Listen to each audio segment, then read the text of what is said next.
जी, hello viewers, मैं हूँ कमर चीमा और व्यूअर्स, आज मेरे साथ मौजूद हैं भारत के साबिक एम्बेसडर जेके त्रिपाठी साहब।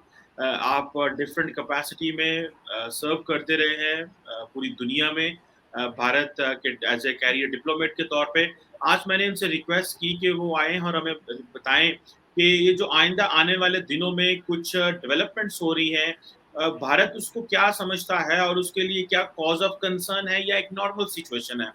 Thank you very much ambassador Tripathi साहब। देखिए अब चीमक साहब, जी, जी, ऐसा बिल्कुल। ऐसा है कि जहाँ तक ये सवाल है कि भारत के वहाँ पर अफगानिस्तान में क्या इंटरेस्ट है या क्या इंटरेस्ट है और क्या इंटरेस्ट रहेंगे, तो आपने जैसा देखा क्या इंटरेस्ट थे के मामले में अभी तक तो माजी में ऐसा ही रहा है कि हिंदुस्तान ने जो भी अफगानिस्तान में मदद दी है, मैं ये नहीं कहूँगा कि इन्वेस्ट किया है, क्योंकि इन्वेस्टमेंट तो होता है पैसे के लालच में कि आप इन्वेस्ट करते हैं तो फिर आप ये चाहते हैं कि उसके एवज में आपको कुछ ब्याज मिले या कुछ इंटरेस्ट मिले। लेकिन हमने जो इन्वेस्ट किया है, देखिए हमारा तकरीबन $2 बिलियन का इन्वेस्टमेंट है। लेकिन वो जो सारे इन्वेस्टमेंट हैं आप देखें तो पार्लियामेंट बनाई है हमने, हमने सड़क बनाई है जालन से दलेराम तक, और हमने हॉस्पिटल बनाया है, पावर प्लांट बनाए हैं, हमने वो सोलर पावर प्लांट बनाए हैं। तो और हमने वहाँ के स्टूडेंट्स को ट्रेनिंग दी है इंडिया में दीगर यूनिवर्सिटीज़ और मेडिकल कॉलेजेस, इंजीनियरिंग कॉलेजेस में। तो ये चीज़ें जो हैं ये साफ साफ ये दिखाती हैं कि देखिए इससे हमें कुछ ऐसा नहीं है कि इससे हमें कुछ इंटरेस्ट आएगा, ब्याज आएगा या हमारा इन्वेस्टमेंट है। ये हमारा पूरी तरह से एक तरह से उनकी मदद है, उनको आगे बढ़ने में, ऊपर चढ़ने में, उनकी तरक्की होने में। तो वो हमने की है बिना किसी सेल्फ इंटरेस्ट के। और अफगानिस्तान को ही नहीं, हम देखिए दीगर मुल्कों को करते रहे हैं, अफ्रीका में दीगर मुल्कों को करते रहे हैं। हमारा वो नहीं है कि किसी मुल्क को हम मदद करेंगे, जैसे कि अफ्रीका में आपने देखा है तो उसके एवज में हम उनके ज़मीन के अंदर छिपे सारे मिनरल्स लेंगे या उसका वो हमने कहीं नहीं किया है।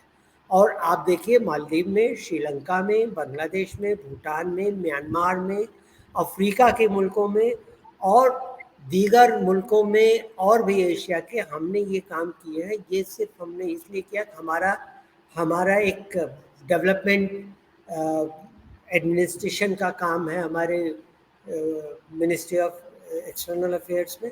तो हम दूसरे देशों की मदद करते हैं, और मदद इसलिए करते हैं ताकि देश जो है सब साथ में मिल कर के बढ़े। अब रही बात कि हमारा अभी क्या इंटरेस्ट है, आगे क्या इंटरेस्ट होने वाला है, देखिए ऐसा है कि हम ये चाहते हैं कि हमारे बॉर्डर्स महफूज रहें, हमारे अंदर हमारा मुल्क महफूज रहे, बाहर से कोई इम्पोर्टेड या आप कहें एक्सपोर्टेड टेररिस्ट दहशतगर्द ना आए, ना हमारे यहाँ आए, ना आपके यहाँ आए, ना किसी के यहाँ आए। हमारी तो ये रिवायत है कि किसी के यहाँ भी दहशतगर्दी ना हो। हम पहले से ही दहशतगर्दी के खिलाफ बात करते रहे हैं, लेकिन क्या हुआ कि दुनिया ने हमारी नहीं सुनी है। 2001 में जब तक 9/11 नहीं हो गया तब तक दुनिया ने हमारी नहीं सुनी है। 9/11 के बाद सबको होश आया, हाँ ये तो दहशतगर्दी बढ़ रही है, बड़ी चीज़ है ये, इसका खात्मा करना चाहिए। अब रही बात, फिर मैं वापस आ जाता हूँ कि तालिबान में, सॉरी, अफ़गानिस्तान में हमारे क्या इंटरेस्ट है। अफ़गानिस्तान में हमारा देखिए सीधा साधा इंटरेस्ट ये है कि अगर अफ़गानिस्तान महफूज रहेगा, अमन से रहेगा, बढ़ता रहेगा, तो हम भी मदद करेंगे, दुनिया के और ममालिक भी मदद करेंगे। और इतना ही नहीं, अगर अफ़गानिस्तान महफूज है, अमन से है, तो इससे हमारे बिरादर पाकिस्तान को भी फ़ायदा है, क्योंकि अगर वहाँ अमन नहीं होगा तो पाकिस्तान के साथ तो डायरेक्ट बॉर्डर लगता है, कितने 1400 किलोमीटर का है कितना, तो वो परेशानी पाकिस्तानी भाई बहनों को भी हो जाएगी।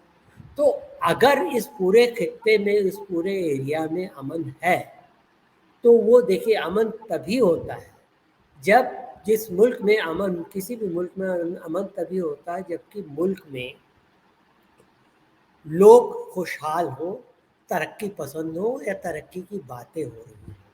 अगर वहाँ तरक्की की बातें नहीं होती, खुशहाली नहीं होती, लोग तो लोग अमन पसंद नहीं होते, वहाँ एतराज़ हो जाते हैं, वहाँ पर मुखालफत शुरू हो जाती है। यही चीज़ अफ़गानिस्तान में हुई। मैं ये नहीं कहता हूँ कि वहाँ अमेरिका ने बहुत बुरा काम किया या बहुत अच्छा काम किया। अमेरिका ने कुछ डेवलपमेंट का काम किया है, लेकिन जो डेवलपमेंट का काम अमेरिका ने किया है उसके मुकाबले जितना नुकसान अमेरिका को, जितना नुकसान अफ़गानियों को, जितना नुकसान तालिबानी लड़ाकों को, जितना नुकसान आम अफ़गानी, देखिए कि कहा जाता है कि 20 लाख से ज़्यादा दर-बदर हो गए हैं अफ़गानिस्तान में, वो हुआ है। तो ऐसी कोई पॉलिसी न बनाई जाए जिससे कि वहाँ के आवाम को नुकसान हो। हमारा तो यही मानना रहा है हमेशा से, और आगे भी हम अफ़गानिस्तान को इसी बात पे हम उनको सपोर्ट करते रहेंगे। भाई हम आपको मदद देंगे सिर्फ इसलिए कि आपको हम उनको सरकार बनाने या चलाने के लिए, जैसे कि बात की जा रही है कि भी आपके आईएसआई के चीफ साहब गए हुए हैं वो, या हम उनकी ओर से लड़ने के लिए, वो सब हमें कुछ नहीं। हम बस ये चाहते हैं कि वो शांति से रहें, अमन से रहें। हम उनके मिनरल्स के बारे में भी हमने उनसे कभी नहीं बात की कि हम उनके मिनरल्स चाहते हैं। हमने उनके बारे में कभी ये नहीं बात की कि हम उनकी सरकार कैसे चले ये बनाना चाहते हैं। हमने कहा भाई आपकी सरकार आप बनाइए, आप चलाइए, चाहे अमेरिका रहे चाहे रूस रहे, हम बस आपको जो भी हम आपकी मदद हो सकती है करेंगे, क्योंकि हमारे हिस्टोरिक कनेक्शन रहे हैं, ये आप भी बखूबी जानते हैं। लेकिन एम्बेसडर साहब, ये तो एक एज ए रिटायर्ड डिप्लोमेट आपका एक पर्सपेक्टिव है, और बिल्कुल सही है कि आप कह रहे हैं कि हम तो डेवलपमेंट के लिए जाते हैं। लेकिन एम्बेसडर साहब, दुनिया में ये कहाँ लिखा हुआ है कि आप, ठीक है, आप कमर्शियल इंसेंटिव उनसे ना लेते होंगे फॉर अ मोमेंट, लेकिन आप अपनी सॉफ्ट पावर जब इंक्रीज करते हैं तो सॉफ्ट पावर से कुछ ना कुछ तो इन रिटर्न मिलता ही मिलता है। ये तो नहीं होता कि आप कहेंगे कि जी हमें बस गए थे हम, इंसानी हमदर्दी के तहत गए थे और हम वापस आ गए। ये तो ये नॉर्मली देखिए, आप डिप्लोमेटिक सर्विस में आप रहे हैं, कोई ना कोई रिटर्न होता है, वो कैश की शक्ल में ना हो, कोई और होगा। मेरा ये भी कोई कंसर्न नहीं है, आपका हक है जहां जितनी मर्जी इन्वेस्टमेंट करें। ऑब्वियसली इंडिया एंड अफगानिस्तान एक सॉवरन ममालिक हैं, और रिलेशन बनाना, इन्वेस्टमेंट करना, नेशन बिल्डिंग करना, अगर आपका ये गवर्नमेंट की या स्टेट की पॉलिसी है तो होना चाहिए। हमें जो कर सकते थे पाकिस्तान ने भी किया।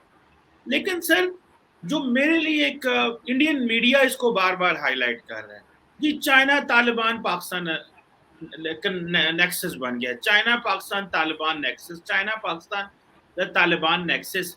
क्या आपके लिए इसकी क्या इम्प्लीकेशन है? क्या आप इसको वाकई को नेक्सस समझते हैं, या आप समझते हैं कि नहीं, जिस तरह तालिबान ने आपके साथ राब्ता किया है फॉर डायलॉग एंड टॉक्स, और आपके एम्बेसडर मित्तल मिले हैं, या आप समझते हैं कि नहीं, हम दोबारा उसी तरह शुरू करेंगे जिस तरह चीजें थी? ये चाइना पाकिस्तान तालिबान के नेक्सस को क्यों समझा जाता है जब भारत खुद डायलॉग के लिए तैयार बैठा हुआ है तालिबान से? देखिए दोनों मुल्कों में क्या है कि अलग अलग तरह की गलतफहमियां बरकरार हैं और चलाई भी जाती हैं। हमारे मुल्क में, आपके भी मुल्क में, जैसे आपके मुल्क में कोई भी हमला कहीं भी होता है तो सीधे साधे उसको भारत के खित्ते में डाल दो कि हिंदुस्तान ने किया, आपके पास सबूत हो ना हो कुछ भी, और मीडिया चढ़ दौड़ती है। आज के इंटरनेट के ज़माने में मीडिया का यह हाल है कि इतने ज़्यादा टीवी चैनल्स हो गए हैं कि एक दूसरे से वो होड़ करते हैं, एक दूसरे से लड़ाई रहती है उनकी कि कौन ब्रेकिंग न्यूज़ दे दे। और उस ब्रेकिंग न्यूज़ के तहत दोनों ही मुल्कों में कई टीवी चैनल ऐसी खुराफातें कर रहे हैं। जहाँ तक रही बात नेक्सस की, तो आप बताइए कि अफ्रीका में, एशिया में, जिबूती में और जगह, क्या चीन इस बात के लिए नहीं बदनाम रहा है कि उसने जहाँ भी पैसे लगाए हैं उससे ज़्यादा पैसों की वो की है? अफ्रीका में, मैं जिम्बाब्वे में एम्बेसडर था, वहाँ मुझे लोगों ने बताया कि साहब जब तक आप हमारी जेब नहीं भरोगे हम आपका कोई प्रोजेक्ट नहीं वो करेंगे। मैंने कहा चीन क्या करता है? बोले आप देखिए चीन हमारे लोगों को, हमारे बड़े बड़े अफसरान और मिनिस्ट्रान को ले गया है। 30 लोग एक महीने के लिए चीन की टूर पे गए, ऑल पेड बाय चाइना, और आकर के उन्होंने साइन कर दिया। तो देखिए आपके यहाँ भी ये हो रहा है, और आपके यहाँ भी देखिए देर सवेर ये लोगों को पता लगेगा, आवाम को, कि जो गलती हो रही, आवाम की बुराई नहीं देखे, मैं नहीं कहता कि आवाम ना आपके यहाँ बुरी है ना आवाम हमारे यहाँ बुरी है। हम लोग एक ही पेड़ की, एक ही दरख्त की उपज हैं। हिंदू मुस्लिम हो गए हैं, बट गए हैं। आज के 80 साल पहले तक न पाकिस्तान था न बांग्लादेश था, सब हम लोग एक साथ ही रहते थे। हम लोग एक ही दरख्त की औलाद है। लेकिन क्या हुआ कि इन दरख्त के समर में अब उसके समर को, उसके फल को, उसके फ्रूट को एडमिनिस्टर कौन करे, वहाँ पर परेशानी आ जाती है। परेशानी यह आ जाती है कि और देखिए ये भी मैं बताऊं कि जहाँ तक जमहूरियत की बात है, आप खुद सोचें, पिछले 70, 72, 73 साल की पाकिस्तान की उम्र हो गई है। उस 73 साल में कितने साल मिलिट्री डिक्टेटरशिप डायरेक्टली रही है? अयूब खान, याह्या खान, जियाउल हक एंड परवेज मुशर्रफ। और जब जब नहीं रही है तब तब पीछे से मिलिट्री डिक्टेटरशिप ने काम किया है। और एक चीज़ आप जान लें, किसी भी मुल्क में, किसी भी डिक्टेटोरियल मुल्क में या किसी भी ऐसे मुल्क में मिलिट्री का वजूद नहीं, हम कहेंगे मिलिट्री की इम्पोर्टेंस तब ज़्यादा हो जाती है जब बाहर बाउंड्री पर, जब बाहर सरहद पे खतरे हों। क्योंकि मिलिट्री का काम ही होता, बाकी तो पुलिस करती है इंटरनल काम। तो बाहर खतरे हों तभी उनकी इम्पोर्टेंस बढ़ती है। और कई जगह ऐसा देखा गया, not only in Pakistan, Africa के भी कई कंट्री हैं, कि बाहर के खतरों को बढ़ा चढ़ा के बताया जाए ताकि आवाम के मन में ये रहे, देखो ये हमारे हिफाजतगार हैं, हिफाजत करने वाले हैं। और यही परेशानी हो जाती है। तो वो कहते ना, एक बार शेर के मुंह अगर खून लग जाता है तो शेर आदमखोर बन जाता है। तो वही कुछ चीज़ें हो रही। खैर वो पाकिस्तान पे मैं नहीं कमेंट करना चाहूँगा। मैं कहूँगा ये जो नेक्सस है, देखिए क्या ये नेक्सस नहीं है? अब आप बताएं, इधर तालिबान है, उधर इमरान खान साहब है, उधर सिंजियांग प्रोविंस में उइगर मुसलमानों पे परेशानियां हो रही हैं, उन पे अत्याचार हो रहे हैं। आप बताएं, आपको सिर्फ इमरान खान को या तालिबान के सुहेल शाहीन ने भी जो कहा, उनको सिर्फ कश्मीर की याद है, कहीं उसकी याद नहीं है, सिंजियांग की याद नहीं है। जब इमरान खान साहब से पूछा गया कई बार, एक ही बार नहीं, एक से ज़्यादा, मोर देन वंस पूछा गया कि साहब सिंजियांग में जो उइगर मुस्लिमों के खिलाफ हो रहा है उस पर आप क्या कहते हैं?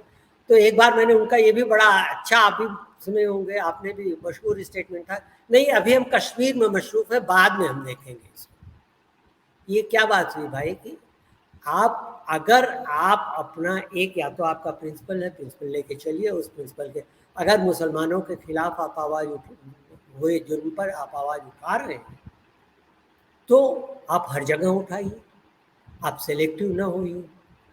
यही कुछ चीज़ें जो हैं वो हमें वो कर देती हैं कि लोग ये कहते हैं कि लोग शक करने लगते हैं। अब देखिए, अभी पाकिस्तान इतने दिनों तक कहता रहा था कि नहीं तालिबान हमारी उपज नहीं है, ये नहीं है, वो नहीं। आपके शेख रशीद साहब कहते हैं सीना ठोक के दहाड़ रहे हैं।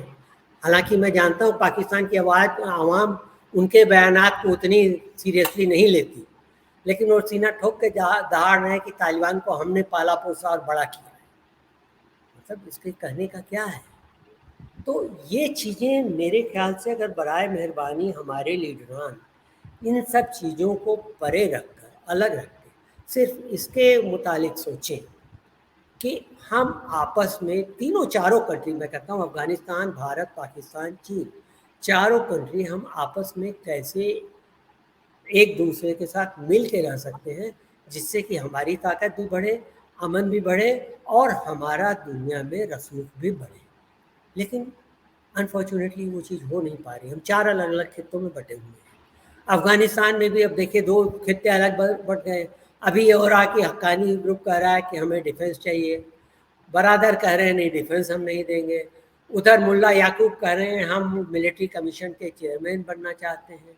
तो ये अलग अलग जगहें जो हैं, और मुझे देखिए बड़े ताज्जुब हो रहा है मुझे कि दुनिया में एकाकीवाद करने वाले लोग, कितने मुस्लिम कंट्रीज हैं जिन्होंने एक भी अफगान मुसलमान को, अफगान रिफ्यूजी को पनाह देने की बात नहीं की। ईरान में कुछ लोग गए हैं, पता लगा है कि 21 मार्च के बाद से वहाँ तमाम हर रोज़ करीब 200 गाड़ियाँ ईरान अफगानिस्तान के बॉर्डर से दाखिल होती रही ईरान में। पाकिस्तान में भी काफ़ी लोग आए हैं, चीन में कोई भी नहीं आया है, ताजिकिस्तान में कोई भी नहीं आया है, तुर्की ने किसी को नहीं लिया है, सऊदी अरेबिया ने किसी को नहीं लिया।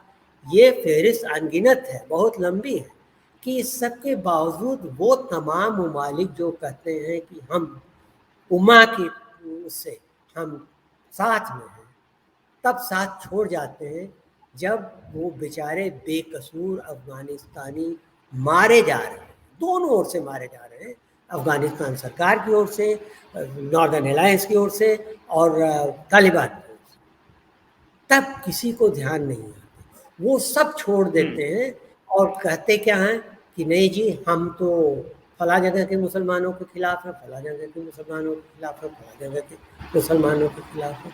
तो ये दोहरी पॉलिसी जो है, देर सवेर आवाम को पता लग जाती है, हमारे भी और आपको भी। तो ये मैं कहता हूँ, जो ये कहा जा रहा है ना, चीन पाकिस्तान तालिबान का नेक्सस, ये नेक्सस थोड़ा सा बढ़ा के बताया जा रहा है। नेक्सस है, लेकिन इस नेक्सस से हमें इतना खतरा नहीं होने वाला है जितना लोग बढ़ा के बता रहे हैं। लोग बढ़ा के आपका मीडिया ज्यादा बताता है। मीडिया देखिए हर जगह का, मीडिया देखिए हर जगह का मैं बताता हूँ। मैं आपके यहाँ का भी मीडिया देखा मैंने अपने यहाँ का, हम सब में वही तो खून है, और वही खून इसलिए वही करता है। पूरे इस जो सब कॉन्टिनेंट है उसमें सारा मीडिया यही करता है, चाहे हिंदुस्तानी हो, चाहे बांग्लादेशी हो, चाहे पाकिस्तानी हो। अफगान मीडिया की बात मैं नहीं जानता, क्योंकि मुझे पश्तो नहीं आती, बहुत ज़्यादा अफगानी जानता भी नहीं। लेकिन सब जगह का, आप चीन का भी देख लीजिए, वहाँ मीडिया ये कहता है। एक जरा सी बात होती है तो चीन का मीडिया भी, क्वाड में हमने कहा कि जमहूरियत को हम आगे बढ़ाएंगे, नाम भी नहीं लिया चीन का, लेकिन बेचारे को परेशानी हो गई। अगले ही दिन उनके फॉरेन ऑफिस के स्पोक्समैन ने कह दिया नहीं, चीन पे हमला हो, चीन पे ऐसी बात कही जा रही है। तो वो होता है ना कि चोर की दाढ़ी में तिनका वाली बात होती है। तो वही चीज या हर जगह बुरी है, हर जगह बहुत अच्छी नहीं है। ये मीडिया का पैकेज है। बिल्कुल सही है। अच्छा भाई साहब, आपने जारी बात है काफी बातें की कश्मीर के हवाले से, मुसलमानों के हवाले से। जो इमरान खान साहब कश्मीरी चाइनीज के बारे में कहता हूँ, मेरा ख्याल है जारी बात है वो इमरान खान साहब को बोलना चाहिए चाइना के मुसलमानों के लिए, whatever is happening there, it's not कि अगर कश्मीर के मुसलमानों के पे कुछ हो रहा है, जुल्म हो रहा है, तो ये नहीं कि हम चाइनीज मुसलमानों पे खामोश रहें। बोलना तो चाहिए, भले कश्मीर हो या चाइना हो। लेकिन सर, आपने थोड़ी सी रिफ्यूजीज की बात की। बहुत सारे ममालिक ने रिफ्यूजीज लिए भी हैं, हमने जितने रिफ्यूजीज लिए इतने तो किसी ने भी नहीं लिए हुए, बट एनी हो, इस पे भी नहीं आते। एक अहम बात जो मैं आपसे आपकी मौजूदगी का फायदा उठाना चाहता हूँ, और वो ये है कि भारत में एक और डिस्कशन चल रही है कि अमेरिका के ऊपर एतबार नहीं किया जा सकता, क्योंकि अमेरिका ने अफगानिस्तान में भारत को अकेले छोड़ दिया। हमें ये बताया अमेरिका, इंडियंस ये कहते हैं कि हमें ये बताया गया था कि अफगान गवर्नमेंट सरवाइव करेगी, हमने इन्वेस्टमेंट की, सारा कुछ किया। अमेरिका जो है वो तो सारा कुछ उसका जो डूब गया, हमारा भी साथ में कुछ नहीं रहा।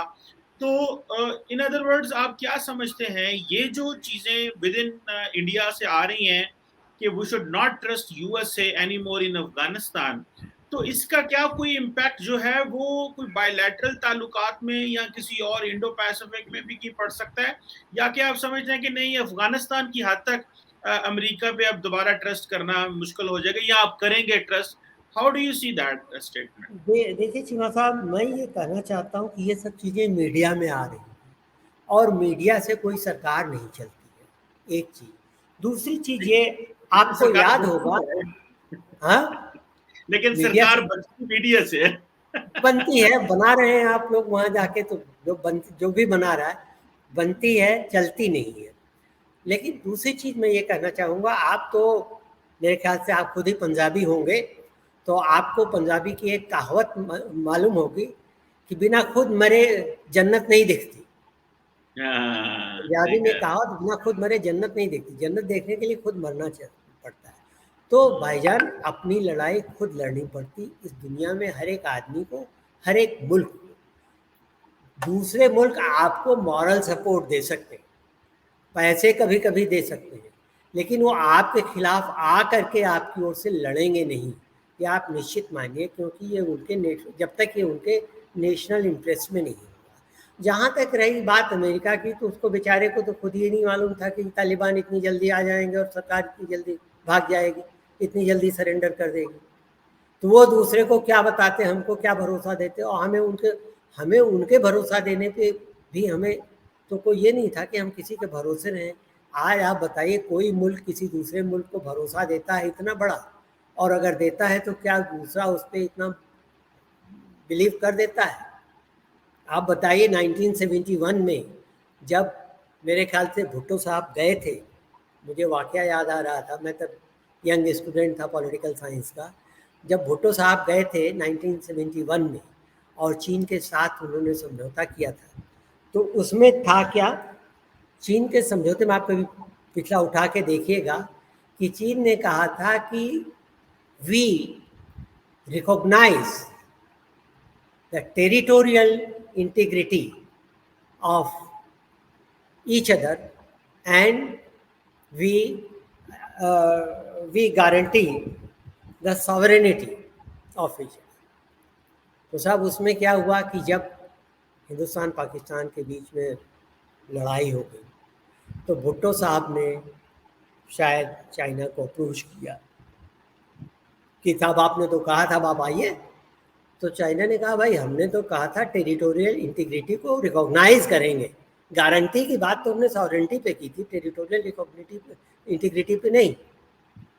तो ये तो देखिए हर मुल्क, और मैं इसीलिए कहता हूँ हम अमेरिका पे आंख मूंद के भरोसा नहीं करते, ना हमने कभी किया है, ना हमने कभी रशिया पे किया है। और इसीलिए आपके मुल्क में लोगों को मैं यही सलाह देता हूँ कि भाईजान चीन पे भरोसा कभी आंख मूंद करके मत कीजिए, क्योंकि अगर आप आंख मूंद के भरोसा करेंगे, देखिए श्रीलंका ने किया था, उनका हमन टोटा उन्हें देना पड़ा एक तरह से 99 साल के पट्टे पे। तो कभी भी आंख मूंद के भरोसा न कीजिए। वैसे भी मशहूर है, आपको शायद आपने सुना होगा कि एक चीनी जो है अपने 8 साल के बच्चे को छत पे चढ़ा के नीचे उतर गया, बोला बेटा कूद जा। उसका नहीं पापा मैं कूदूंगा तो मेरी टांग टूट जाएगी। अरे मतलब मैं बाप तेरा बोल रहा हूँ, मैं पकड़ लूंगा। नहीं पापा अगर मिस हो गया तो टांग टूट जाएगी। उसने बड़ा भरोसा दिलाया, लड़का बेचारा कूद गया, बाप पीछे हट गया, लड़के की टांग टूटी, उसको हॉस्पिटल में भर्ती कराया, और फिर बाप ने कहा देख बेटा इससे सबक मिलता है कि एक चाइनीज़ को किसी पर भी भरोसा नहीं करना चाहिए, अपने बाप पर भी नहीं। तो साहब इंटरनेशनल डिप्लोमेसी में किसी पर भी आपको आंख मूंद कर भरोसा नहीं करना चाहिए। आपका जो दोस्त है वो दोस्त है, आज दोस्त है कल नहीं रहेगा। आप खुद देखिए, आपने अमेरिका पे आंख मूंद के भरोसा किया था करीब 43 साल 43 ईयर 53 ईयर्स 2000 तक। क्या हुआ? अब अमेरिका से आपके रिश्ते नहीं ठीक है। हमने हिंदी चीनी भाई भाई करके नेहरू ने भरोसा किया था, क्या हुआ? कई मुल्कों में देखिए ऐसा हुआ। अब देखिए ईयू का भरोसा अमेरिका पर से उठ गया, आप देख ही रहे हैं आजकल की खबरों में, ईयू अमेरिका के खिलाफ जा रहा है। ब्रिटेन कह रहा है हम तो जी तालिबान से डायलॉग जारी करेंगे, डोमिनिक रॉक ने कहा है। तो कोई किसी पे भरोसा नहीं करता। यहाँ सिर्फ ये है कि अपनी दूसरे की मदद करो, अपनी चमड़ी बचा के। बिल्कुल ठीक है। इसलिए नहीं दूसरे की मदद करो कि अपने को फांसी लगा। बिल्कुल ठीक है। Thank you very much ambassador Tripathi sahab. It was wonderfully आपने जो कुछ हिस्ट्री के लेसन, डिप्लोमेसी के लेसन जो हमारे साथ शेयर किए, ऑब्वियसली वो यूथ जो सुनेंगी they will come to know. तो आपका कहना यही है कि ज़ाहिर बात है एज़ ए कैरियर डिप्लोमेट पूरी ज़िंदगी आपने सर्व की है, तो वही चीज़ आप जो कह रहे हैं वो आपका एक तजुर्बा भी रहा है और आप अपनी ज़िंदगी का वो जो निचोड़ है वो भी हमारे साथ शेयर कर रहे हैं। When it comes to not trusting anyone, आपने इंडिया चाइना की मिसाल दी, पाकिस्तान चाइना की मिसालें दी। यही रशिया, यूरोप और अमेरिका की मिसाल दी। So thank you very much ambassador Tripathi sahab for your time and valuable inputs. Thank you. चलिए, खुदा हाफ़िज़।